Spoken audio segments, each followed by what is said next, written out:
Jerusalén. Para los cristianos, los hechos más importantes de la historia ocurrieron aquí.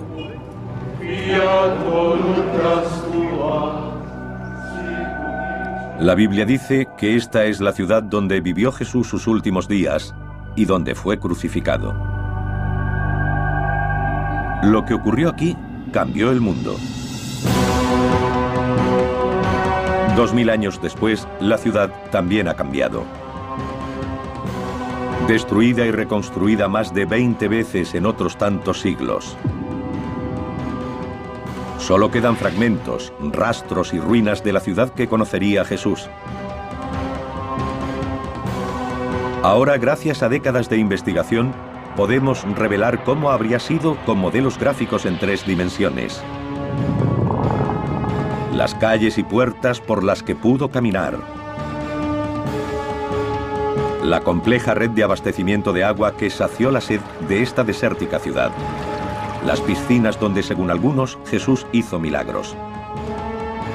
El complejo del templo, el corazón de la ciudad y de la fe judía, donde Jesús enseñó y oró. Una extraordinaria obra de ingeniería arrasada casi al mismo tiempo que se terminó.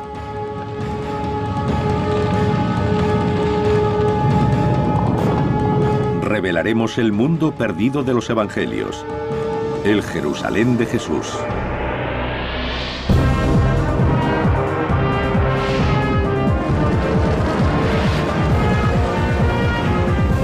Mundos perdidos, el Jerusalén de Jesús.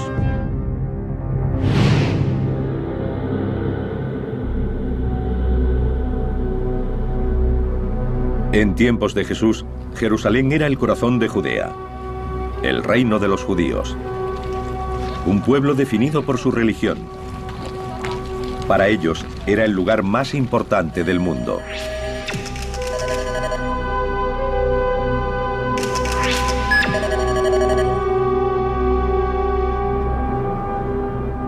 Los evangelios describen 3 ocasiones diferentes en las que Jesús vino a esta ciudad.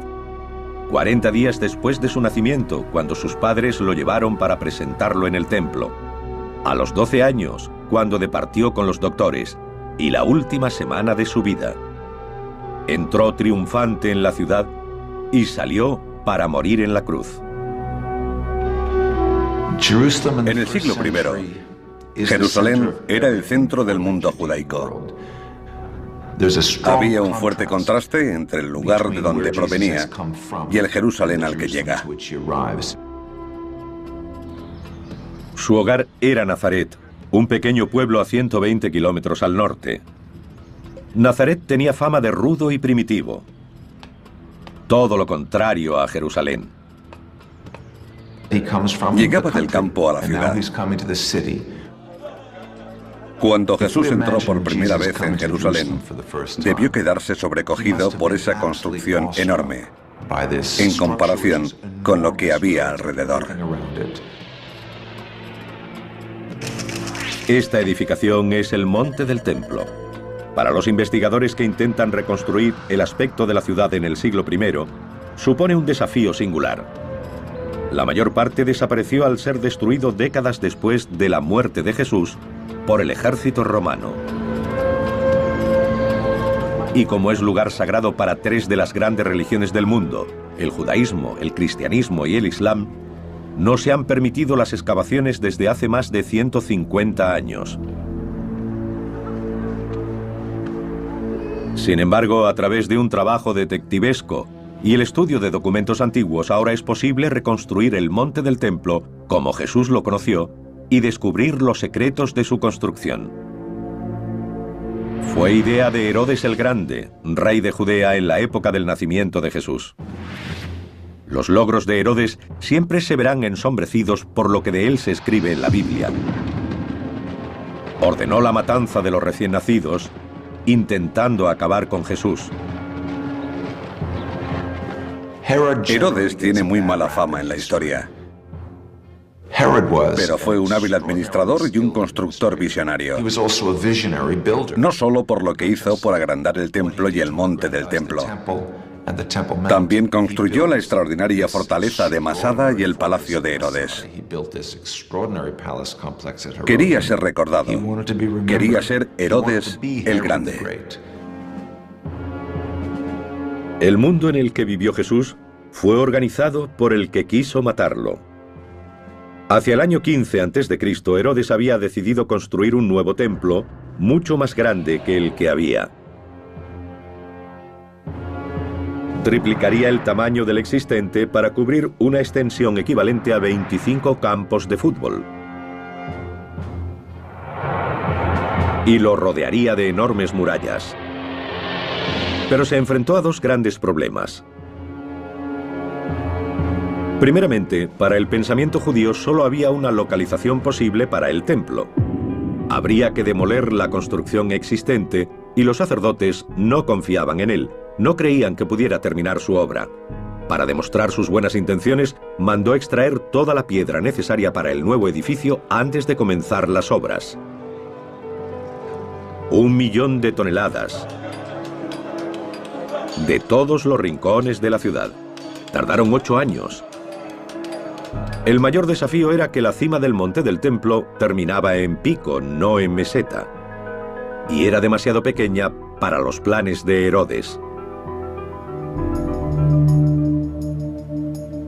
Pero dio con una solución sencilla, aunque ambiciosa. Agrandó la montaña. El monte del templo que Jesús conoció fue la mayor estructura hecha por el hombre sobre la tierra. El suelo de la plaza, que podría acoger a 250.000 personas, era un techo que cubría una red de cámaras.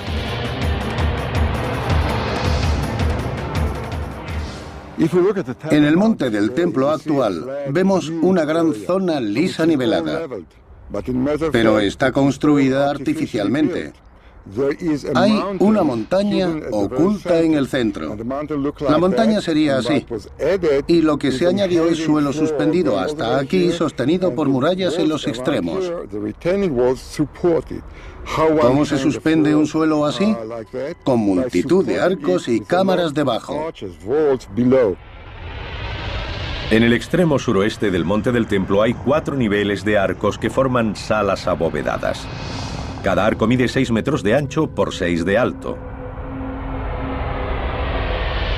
Esta técnica arquitectónica era bien conocida en la época de Herodes. Los romanos la usaron profusamente. La diferencia es que los hombres de Herodes no emplearon hormigón, sino piedra caliza local.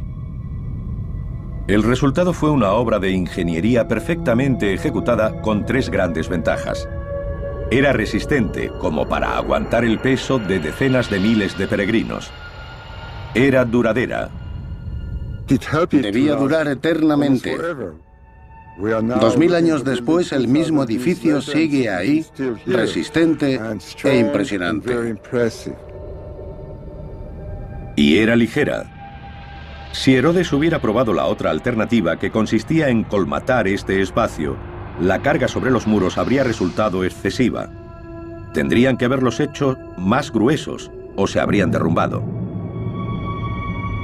De todos modos, los muros que rodeaban el monte del templo eran enormes. Tenían 4,5 metros de grosor y 36 de altura. Estaban hechos de bloques de piedra labrados a mano.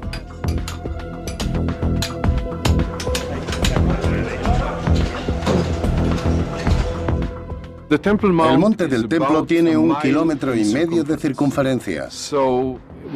Una capa de piedras, si solo tuviese una hilera, tendría de 800 a 1000 unidades. De media, cada una de esas piedras pesaría unos 4.500 kilos, aproximadamente el peso de un elefante adulto. Algunas eran mucho mayores. Los arqueólogos han localizado el bloque más grande usado en la construcción del monte.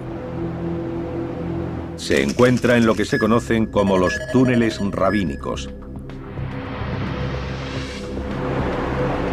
Ahora enterrado por 2000 años de evolución y cambios, en la época de Jesús estaba a la vista, al nivel de la calle.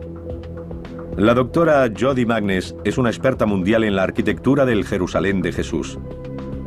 Esta gran piedra forma parte de lo que se llamó hilera maestra. La idea era estabilizar el monte del templo incorporando una serie de piedras mucho más grandes, altas y pesadas que el resto. Es difícil imaginar su tamaño. Es 20 veces mayor que los bloques más grandes usados en la construcción de las pirámides de Egipto. Tiene 12 metros de largo y 3 de alto, y pesa más de 400 toneladas. Jesús o cualquier otro visitante de Jerusalén se encontraría ante una edificación de gran escala. Y los constructores de Herodes la abordaron con gran ingenio y destreza. Cada hilera de piedras está ligeramente retrasada, ligeramente compensada con la de abajo. Es toda estabilidad a las partes más bajas de los muros, necesaria para llevar el peso arriba. Y eso crea, o debería decir, corrige una ilusión óptica. Si las piedras se hubieran dispuesto exactamente unas encima de otras, la construcción es tan monumental que habría parecido inclinarse hacia el exterior. Esto hace que parezca que el muro es recto. Los canteros fueron tan hábiles que el espacio entre las piedras es casi nulo. Shimon Gibson nos demuestra su pericia. Encajaron las piezas perfectamente. Los canteros fueron tan exactos que si pongo un billete de $50 aquí consigo que no se caiga. Pero solo eso, porque no entra. Esta parte del muro ha permanecido intacta 2000 años, pero los constructores confiaron en el conocimiento del trabajo, no en la argamasa, para mantener unidos los bloques. 18.000 personas trabajaron para levantar estos muros. La tarea comenzó 15 años antes del nacimiento de Cristo y se prolongó durante 80 más. El lugar, tal como lo conoció Jesús, era la mayor obra del mundo. Pero ahora podemos recrear su aspecto cuando se terminó. La mayor edificación sobre la tierra. Estuvo en pie solo 5 años antes de que un brutal ejército romano lo destruyera. A continuación, uno de los grandes enigmas de la arqueología. Reconstruiremos el edificio más importante de la vida de Jesús y la culminación del monte, el propio templo.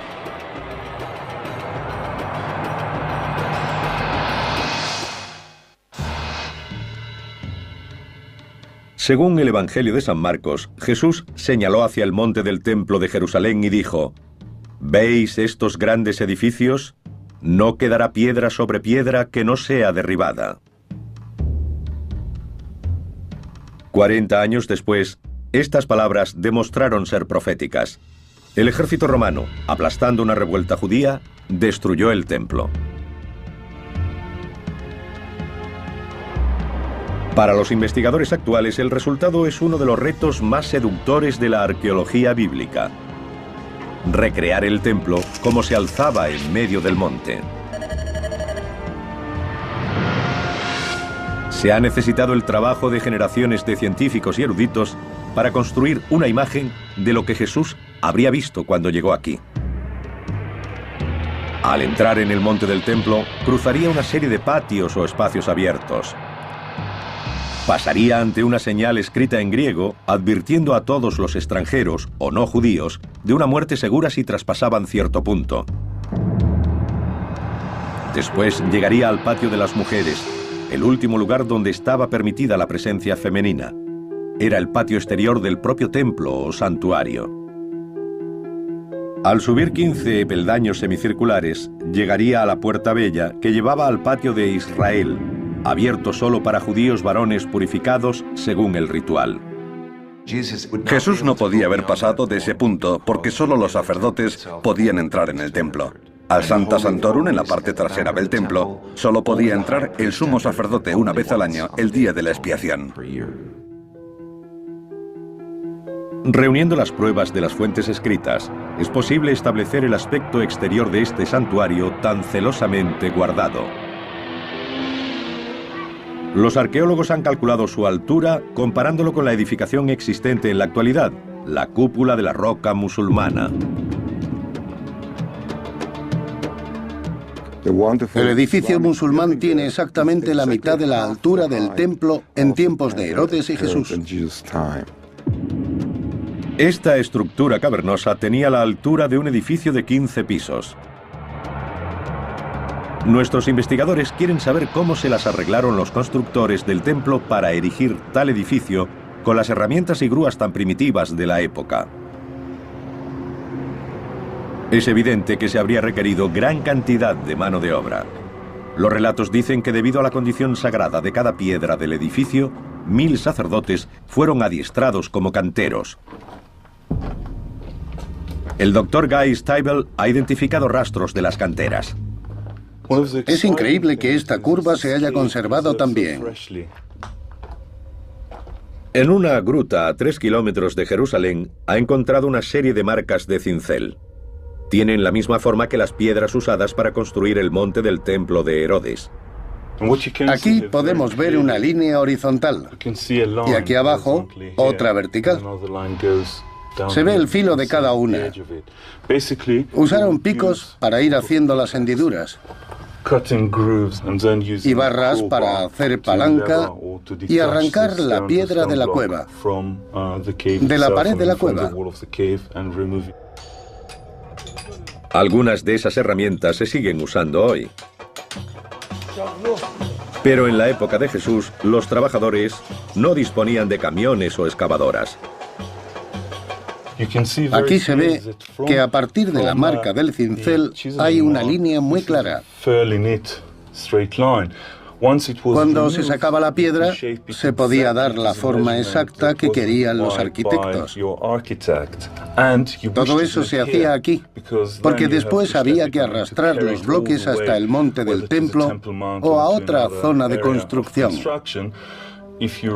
Si se eliminaban las partes innecesarias, tendrían que arrastrar mucho menos peso. Fueron muy prácticos. El transporte requirió de una combinación de fuerza bruta e innovadora ingeniería. El arqueólogo Ronnie Reich ha recreado una solución que usaron los constructores. Es un sistema sencillo pero efectivo. El bloque de piedra se convierte en eje entre dos ruedas. 10 hombres podrían llevarlo rodando. Cada eje podría mover 450 kilos. Una carga imposible de desplazar por una única persona. Así que fue este ingenio el que movió las piedras. Una vez trasladadas, todavía quedaba colocarlas en el lugar indicado. Cada bloque pesaba aproximadamente 10 toneladas. Se usaron sencillas grúas para elevarlas. Hemos construido un bípode con cuerdas y poleas. Las cuerdas se pueden mover con palancas. 8 personas pueden subir esta piedra a 1, 2 o 3 metros de altura y dejarla en su sitio suavemente. El resultado final sería majestuoso. Pero hay algo de misterio en la construcción del templo. El escritor Josefo dice que el templo estaba cubierto de mármol y oro y que desde lejos parecía una montaña cubierta de nieve brillando al sol. Algunos investigadores modernos lo encuentran difícil de creer. La razón es que no había mármol en Israel, en la antigua Palestina. No existía. Tendría que haber sido importado de otros lugares como Turquía o Grecia, y hay muy poco mármol importado durante la época de Jesús. Fue mucho después cuando empezó a traerse en cantidades importantes. Hillel Geba puede haber encontrado la respuesta. A cierta profundidad bajo el Jerusalén contemporáneo, ha encontrado las ruinas conservadas de la casa de una persona adinerada.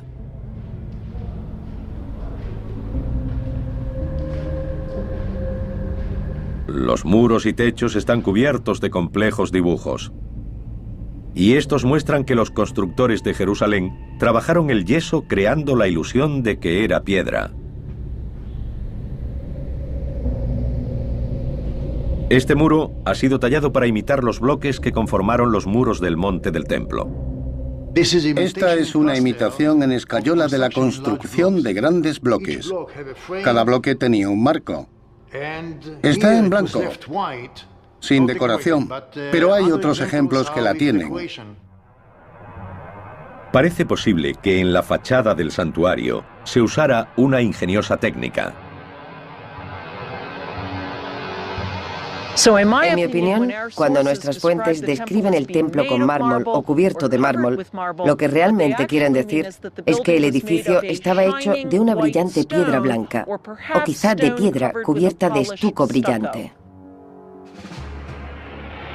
Ahora podemos mostrar el templo como habría sido cuando vivió Jesús. El punto central de la ciudad, blanco y oro, con columnas de humo elevándose desde los altares de los sacrificios. El edificio fue un imán para creyentes de todo el Oriente Próximo. Cuando Jesús llegó a Jerusalén para su última Pascua, pudo haber más de 200.000 visitantes. Jerusalén tenía que acogerlos. Mientras los peregrinos se ocupaban de sus asuntos espirituales, la vida diaria de esta desértica ciudad estaba dictada por algo mucho más básico: la necesidad de agua.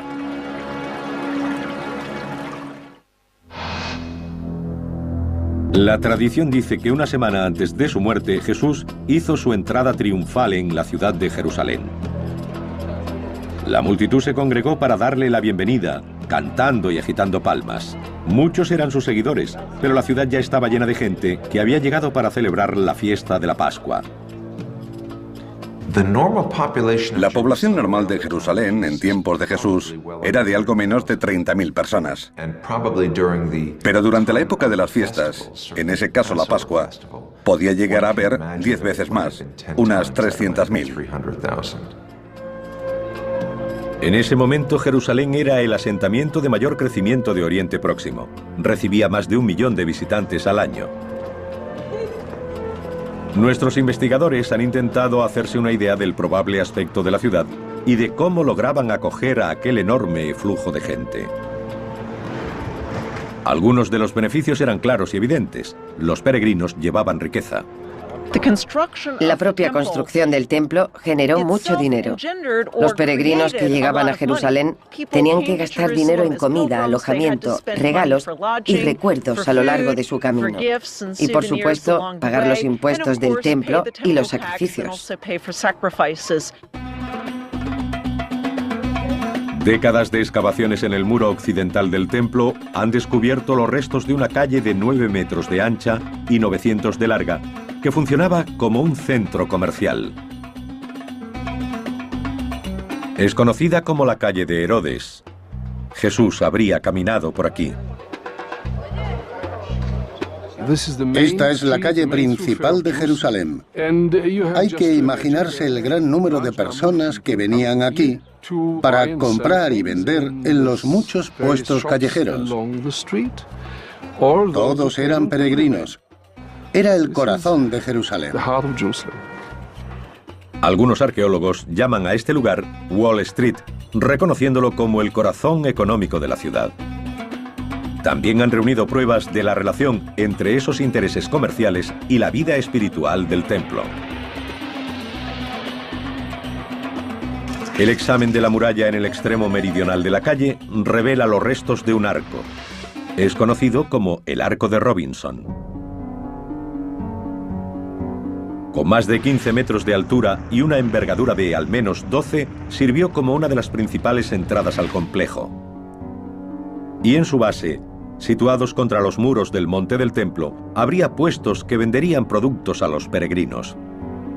La zona que desembocaba en las grandes escaleras era conocida como el Arco de Robinson. Debió florecer con el comercio, porque la gente que se dirigía al templo era asaltada por vendedores que les ofrecían sus mercancías. Jesús debió encontrarse con una escena así cuando entró en el templo. Furioso por lo que vio, se enfrentó por primera vez a las autoridades. Se dice que se abrió camino hasta una zona llamada el Patio de los Gentiles. Como todos los judíos varones, tuvo que pagar el impuesto de 2 siclos. La moneda especial necesaria solo se podía comprar a los cambistas del complejo del templo. Tenían fama de corruptos. El cambio de moneda debía ser una actividad fraudulenta. Los cambistas se aprovechaban de la gente inocente de los pueblos que no estaba acostumbrada a la vida en la ciudad. Jesús debió ver cómo estafaban a aquella gente y eso le enfureció. Esta es la única ocasión en los evangelios en la que Jesús muestra ira. Para Jesús se habían rebasado los límites del templo y quiso echarlos. Tiró las mesas, destrozó los puestos y les dijo: ¿qué estáis haciendo? Habéis convertido la casa de mi padre en una cueva de ladrones.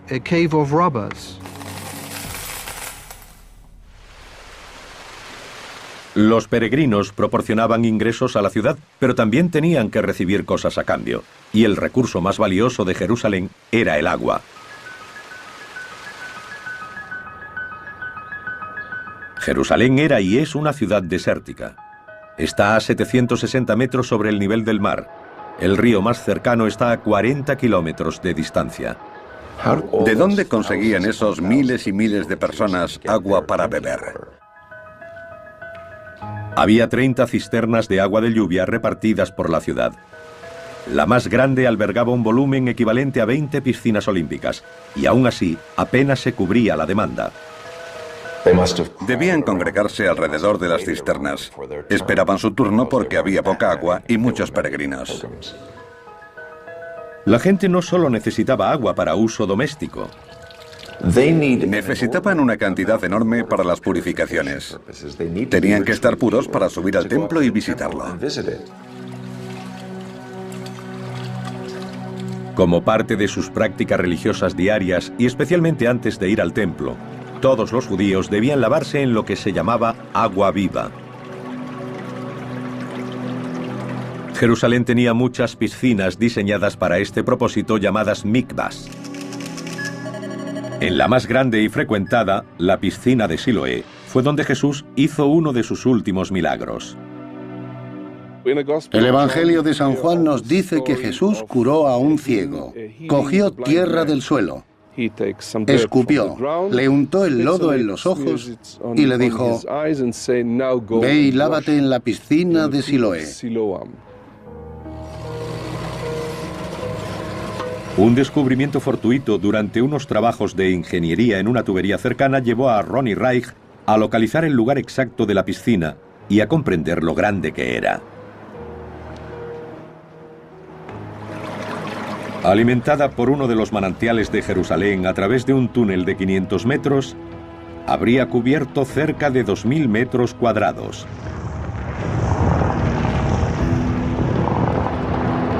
Si Jesús curó a un ciego en esta piscina, la historia de este milagro pudo ser conocida por millares de personas y se extendería por toda la ciudad. Fue un desafío público a las autoridades de Jerusalén. A continuación veremos los lugares en los que habría ocurrido el enfrentamiento final.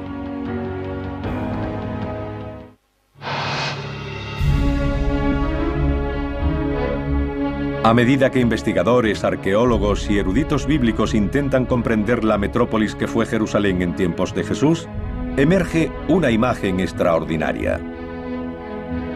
Esta es una ciudad desértica obsesionada con el agua, donde los asuntos espirituales rigen todos los aspectos de la vida diaria, donde la ingeniería práctica e innovadora se da la mano con el misticismo, donde en las festividades religiosas la multitud se congrega en puntos claves de la ciudad. Shimon Gibson ha formado parte del equipo que intenta desentrañar y recrear el lugar más intrigante, la piscina de Betesda. Situada al norte del templo, fue el lugar donde, según el Evangelio de San Juan, Jesús le dijo a un paralítico: levántate y anda. Los arqueólogos han excavado hasta los 12 metros de profundidad a través de 2000 años de escombros, para desenterrar el lugar tal como debió verlo Jesús. Lo más fascinante es que incluso antes de que él llegara aquí, se decía que esta piscina tenía poderes curativos. Cuando Jesús llegó a la piscina de Betesda, había una cola de ancianos, tullidos y ciegos. Todos esperaban su turno para entrar. El hombre al que curó Jesús llevaba mucho esperando la oportunidad de bañarse en sus aguas. Y lo que ha descubierto Shimon Gibson encaja en la historia. Los escalones de la época de Jesús están muy bien conservados. Como pueden ver, hay una serie de escalones con un descansillo entre cada tramo.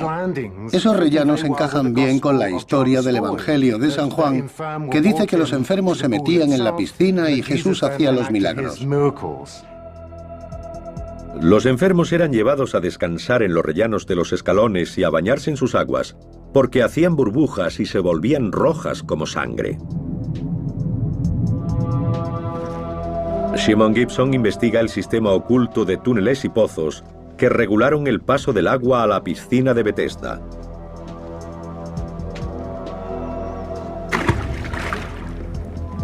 Esto era lo que producía el famoso burbujeo. Esta es la zona de las compuertas. Hay dos aberturas, una más grande arriba y otra más pequeña en el fondo. Las compuertas controlaban de manera precisa la profundidad del agua de la piscina. Se podía acceder a ellas a través de un pozo vertical de 15 metros abierto en la roca. Voy a ver si puedo.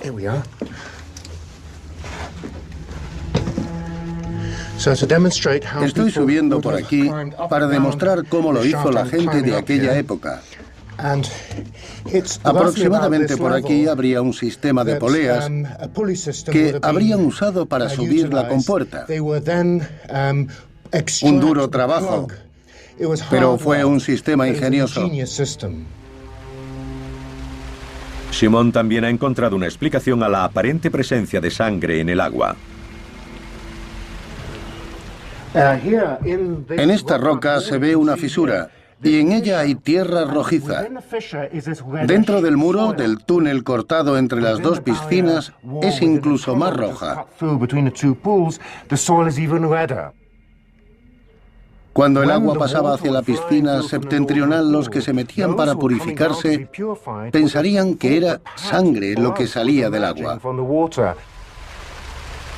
Al mismo tiempo, el monte del templo rebosaba con sangre de verdad, porque cuando un peregrino ya estaba purificado, su siguiente obligación era ofrecer el sacrificio de un animal. En momentos de grandes celebraciones como la Pascua, que llevó a Jesús a la ciudad en los últimos días de su vida, se mataban gran cantidad de animales a la hora. Era un sacrificio a escala casi industrial. En Pascua se sacrificaban varios miles de corderos en un solo día. Este es el entorno de los últimos días de Jesús. Tenemos una imagen clara de cómo era Jerusalén en la época en la que fue detenido, juzgado y condenado. Pero muchos quieren saber aún más. Situar los lugares donde ocurrieron los hechos. No solo son historiadores y arqueólogos. Todos los años, cientos de miles de peregrinos llegan a la ciudad con la esperanza de caminar por donde lo hizo Jesús. Pero en 2000 años de reconstrucciones y cambios, la ciudad ha crecido y también las historias. Se ha hecho difícil separar la realidad del mito. Un claro ejemplo es el lugar donde Jesús hizo su última cena. Desde entonces, el modo en que partió el pan dio lugar a la comunión en las misas cristianas. Y por eso viene tanta gente a esta sala, la Senecal o habitación superior en el monte Sión, porque muchos creen que ocurrió aquí.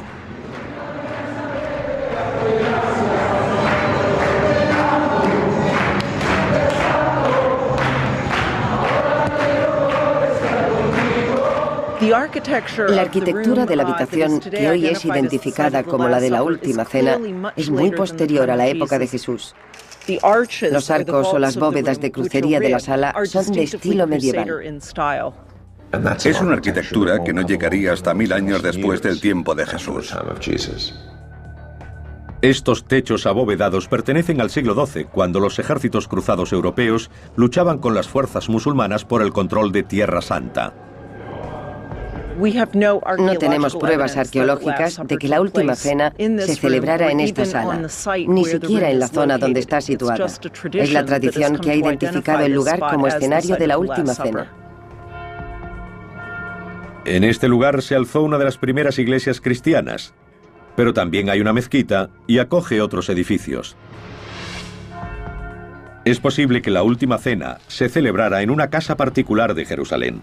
Habría tenido un aspecto completamente diferente del de la iglesia. Habría sido en una casa normal. El techo habría tenido sencillas vigas de madera y no habría arcos y bóvedas como las que vemos hoy.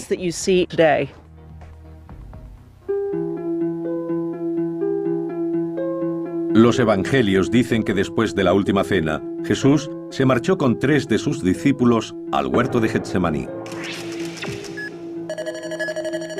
De nuevo, es difícil determinar la situación exacta, pero está claro que fue al pie de lo que hoy se conoce como Monte de los Olivos. Getsemaní significa molino de aceite. El huerto de Getsemaní parece ser un pequeño recinto situado en la parte superior de lo que conocemos como Monte de los Olivos, al noreste del templo, al noreste de la ciudad.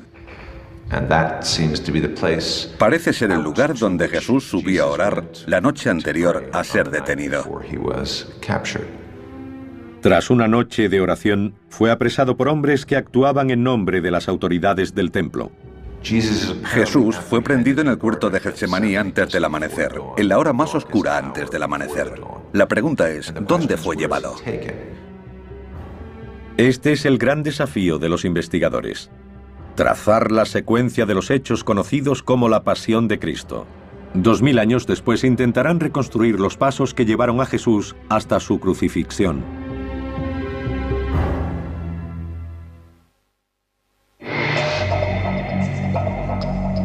Los evangelios coinciden en que después de su prendimiento, Jesús fue llevado a la residencia de Poncio Pilato, el gobernador romano de Judea.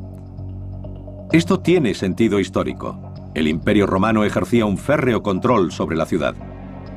Una gran decisión política, como la ejecución de un aparente rebelde o un revolucionario como Jesús, debía ser tomada por un representante de Roma. De nuevo, la tradición vuelve a ir unida a un lugar concreto. En este caso, a donde Jesús fue azotado, sometido a escarnio y sentenciado. Generaciones de peregrinos han creído que ocurrió en la Fortaleza Antonia. Era el cuartel general de la guarnición romana destacada en Jerusalén. Ahora queda poco de ella, pero los investigadores han logrado reconstruirla a partir de textos antiguos. Situada en la esquina nordeste del templo, era una construcción con forma de bloque con 4 enormes torres, cada una de 15 metros de altura. La fuerte dominación romana hizo que la fortaleza Antonia quedara asociada a Pilato y al juicio de Jesús. Hoy apenas queda nada. Buscando pruebas, Jody Magnes se dirige a una zona pavimentada identificada como el Litostratos, supuestamente unida a la fortaleza y al lugar donde Jesús fue coronado de espinas. El Litostratos es mencionado en los Evangelios como el lugar donde Jesús fue sentenciado a muerte por Poncio Pilato. Los peregrinos cristianos que llegan a Jerusalén veneran este lugar. El problema es que la ciencia no respalda esta versión de la historia tradicional. De hecho, gracias a la arqueología, sabemos que este pavimento no existió en tiempos de Jesús. Se hizo después, en el siglo II, por orden del emperador Adriano, como parte de un mercado que construyó aquí. Durante siglos, los peregrinos han recorrido un camino que comienza en la fortaleza Antonia, por el que Jesús debió llevar la cruz. Es la llamada Vía Dolorosa. Por tradición hemos adoptado 14 estaciones en las que la gente se detiene para recordar lo que sufrió Jesús.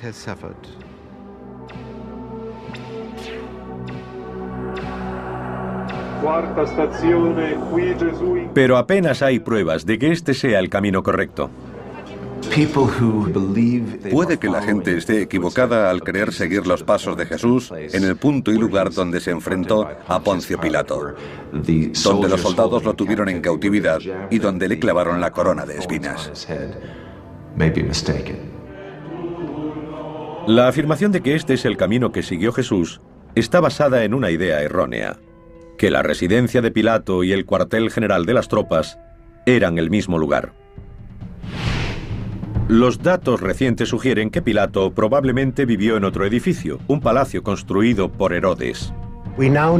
Ahora sabemos que, en contra de la tradición medieval, el juicio de Jesús se habría celebrado en el viejo palacio de Herodes el Grande, el Praetorium, donde estaría alojado el gobernador Poncio Pilato.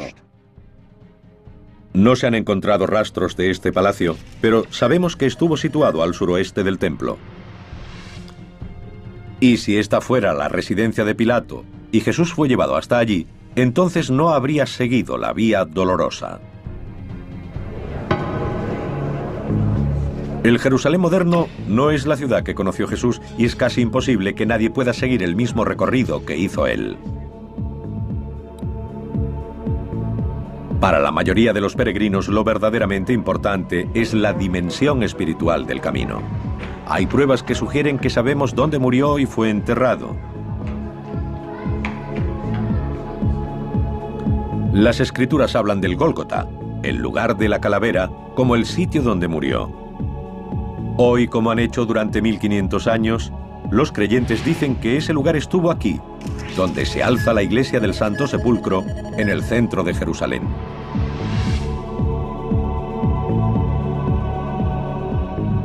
Se cree que este lugar fue convertido en iglesia 300 años después de la muerte de Jesús. Pero algunos eruditos dicen que no podría haber sido el lugar de la muerte y entierro de Jesús, porque el Evangelio afirma que esos hechos ocurrieron a extramuros, ya que la ley judía prohibía la ejecución o enterramiento dentro de la ciudad. Jerusalén era diferente entonces. El Gólgota estaba fuera de la ciudad en la época de Jesús, pero ahora está dentro de los límites de la ciudad. Basándonos en excavaciones arqueológicas, ahora sabemos que la zona de la iglesia del Santo Sepulcro, en particular la rotonda, formó parte de un cementerio mucho mayor. En otras palabras, esta zona estuvo fuera de los muros de la ciudad, no dentro de sus límites. En un extremo de la iglesia, Jody Magnes encuentra pruebas de que aquí se hicieron enterramientos hace 2000 años. Aquí vemos un ejemplo de la típica tumba judía de Jerusalén en tiempos de Jesús. Estas tumbas eran huecos tallados en la roca, nichos hechos en las paredes de las cámaras funerarias. Todo encaja. El peso de la evidencia sugiere que este sí podría haber sido el lugar de enterramiento. Arqueológicamente hablando, la ubicación de las tumbas judías en este lugar nos hace pensar que quizá fue aquí donde Jesús fue crucificado y enterrado.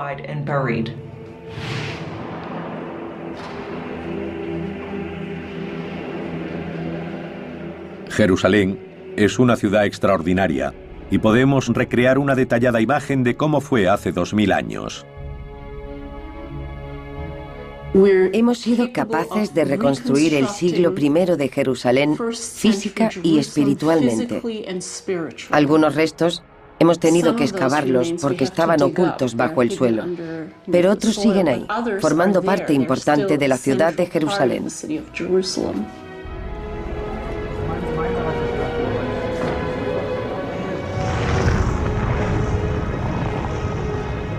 Reconstruyéndola, hemos conseguido una imagen de un tiempo y una vida que sea cual sea nuestra religión, tuvo un importante papel en la forja de nuestro mundo.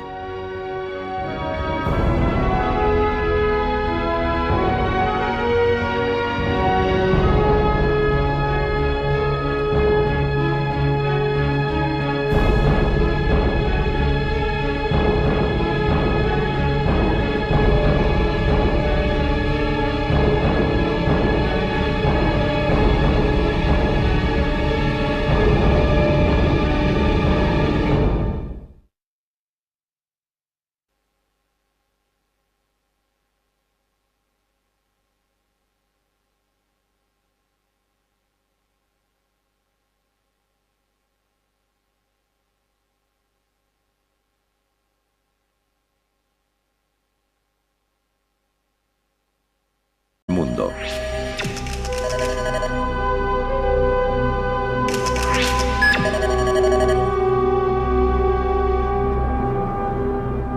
Los evangelios describen 3 ocasiones diferentes en las que Jesús vino a esta ciudad. 40 días después de su nacimiento, cuando sus padres lo llevaron para presentarlo en el templo. A los 12 años, cuando departió con los doctores, y la última semana de su vida. Entró triunfante en la ciudad y salió para morir en la cruz. En el siglo I, Jerusalén era el centro del mundo judaico. Había un fuerte contraste entre el lugar de donde provenía y el Jerusalén al que llega. Su hogar era Nazaret, un pequeño pueblo a 120 kilómetros al norte. Nazaret tenía fama de rudo y primitivo. Todo lo contrario a Jerusalén. Llegaba del campo a la ciudad. Cuando Jesús entró por primera vez en Jerusalén, debió quedarse sobrecogido por esa construcción enorme, en comparación con lo que había alrededor. Esta edificación es el Monte del Templo. Para los investigadores que intentan reconstruir el aspecto de la ciudad en el siglo I, supone un desafío singular. La mayor parte desapareció al ser destruido décadas después de la muerte de Jesús por el ejército romano. Y como es lugar sagrado para 3 de las grandes religiones del mundo, el judaísmo, el cristianismo y el islam, no se han permitido las excavaciones desde hace más de 150 años. Sin embargo, a través de un trabajo detectivesco y el estudio de documentos antiguos, ahora es posible reconstruir el Monte del Templo como Jesús lo conoció y descubrir los secretos de su construcción. Fue idea de Herodes el Grande, rey de Judea en la época del nacimiento de Jesús. Los logros de Herodes siempre se verán ensombrecidos por lo que de él se escribe en la Biblia.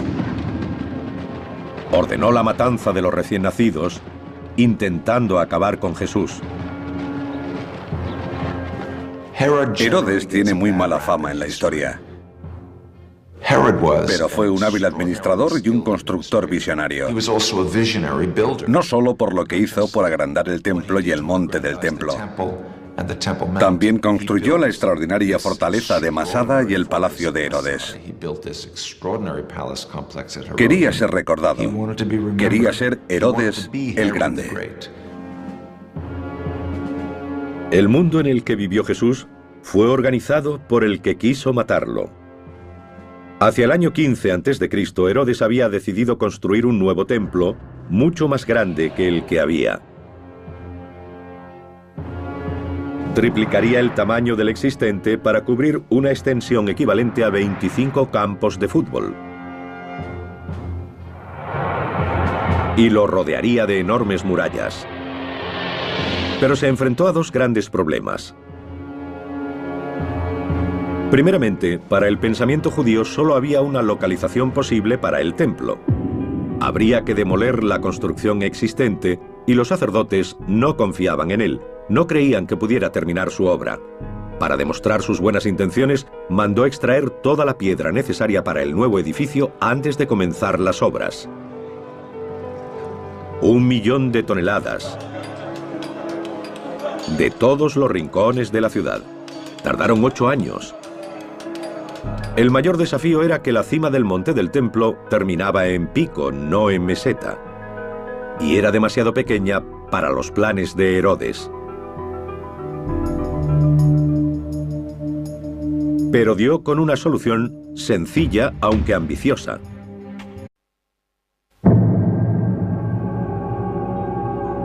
Jerusalén. Para los cristianos, los hechos más importantes de la historia ocurrieron aquí.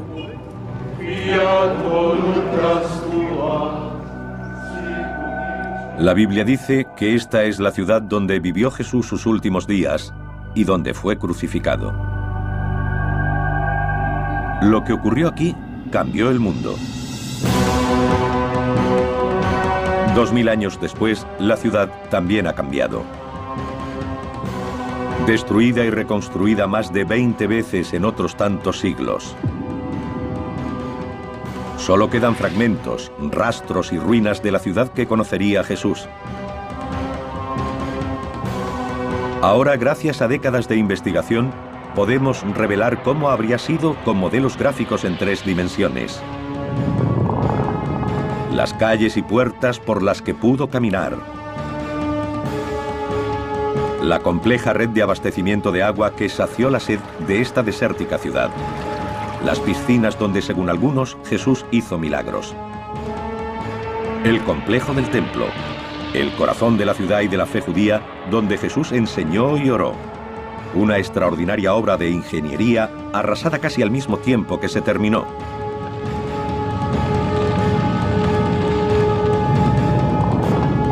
Revelaremos el mundo perdido de los evangelios, el Jerusalén de Jesús.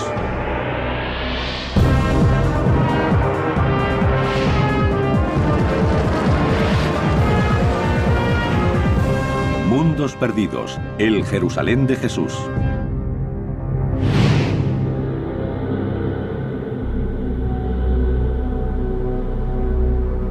En tiempos de Jesús, Jerusalén era el corazón de Judea, el reino de los judíos, un pueblo definido por su religión. Para ellos era el lugar más importante del... Agrandó la montaña. El monte del templo que Jesús conoció fue la mayor estructura hecha por el hombre sobre la tierra. El suelo de la plaza, que podría acoger a 250.000 personas, era un techo que cubría una red de cámaras.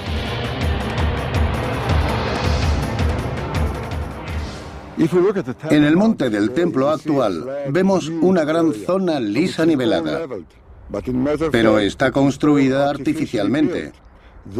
Hay una montaña oculta en el centro.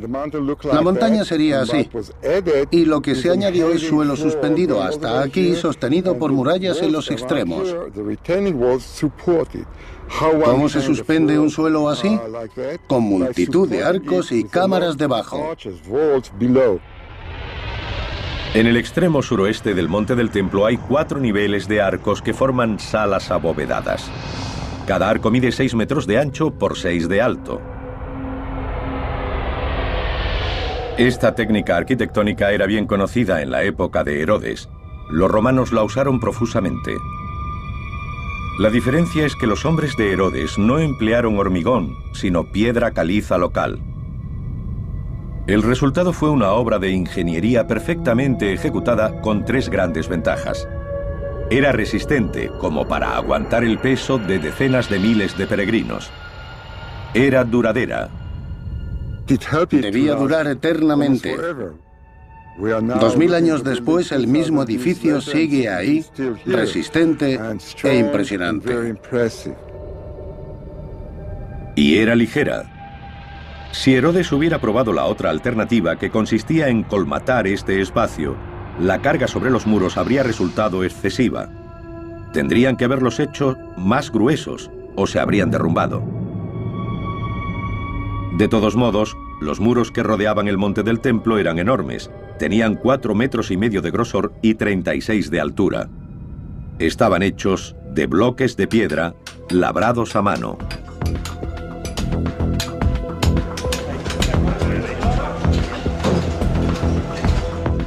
El monte del templo tiene 1,5 kilómetros de circunferencia.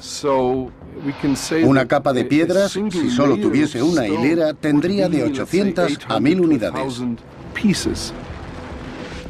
De media, cada una de esas piedras pesaría unos 4.500 kilos, aproximadamente el peso de un elefante adulto. Algunas eran mucho mayores. Los arqueólogos han localizado el bloque más grande usado en la construcción del monte. Se encuentra en lo que se conocen como los túneles rabínicos. Ahora enterrado por 2000 años de evolución y cambios, en la época de Jesús estaba a la vista, al nivel de la calle. La doctora Jody Magnes es una experta mundial en la arquitectura del Jerusalén de Jesús. Esta gran piedra forma parte de lo que se llamó hilera maestra. La idea era estabilizar el monte del templo incorporando una serie de piedras mucho más grandes, altas y pesadas que el resto. Es difícil imaginar su tamaño. Es 20 veces mayor que los bloques más grandes usados en la construcción de las pirámides de Egipto. Tiene 12 metros de largo y 3 de alto, y pesa más de 400 toneladas.